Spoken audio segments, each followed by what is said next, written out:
Saudara, tabrakan beruntun sebuah truk dan sejumlah pengendara motor terjadi di Jalan Trans Flores yang menghubungkan Kabupaten Maumere dan Kabupaten Ende. Dari kejadian ini, satu pengendara meninggal di tempat, sementara sang sopir kritis.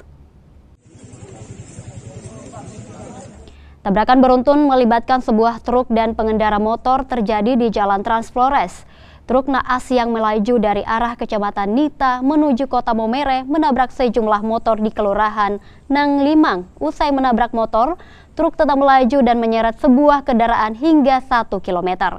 Seorang saksi mata menuturkan, usai menabrak sejumlah kendaraan di Kelurahan Nanglimang, puluhan warga mengejar truk naas ini untuk diminta pertanggungjawaban.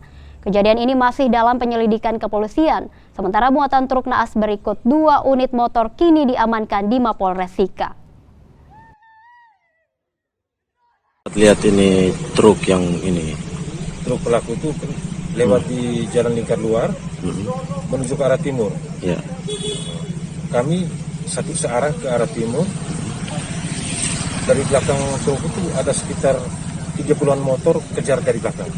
Mereka kejar bilang apa? Kejar sambil teriak, suruh berhenti. Tapi auto lari terus? Mobil lari terus, kami berhenti situ. Mungkin sejak mereka baru habis, truk itu baru habis tabrak orang katanya. Oh, tabrak karena orang? Ada dari suara-suara pengendara motor yang kejar itu. Tabrak orang dan dia lari? Dia lari. Oh, sehingga mereka kejar dia? Ya.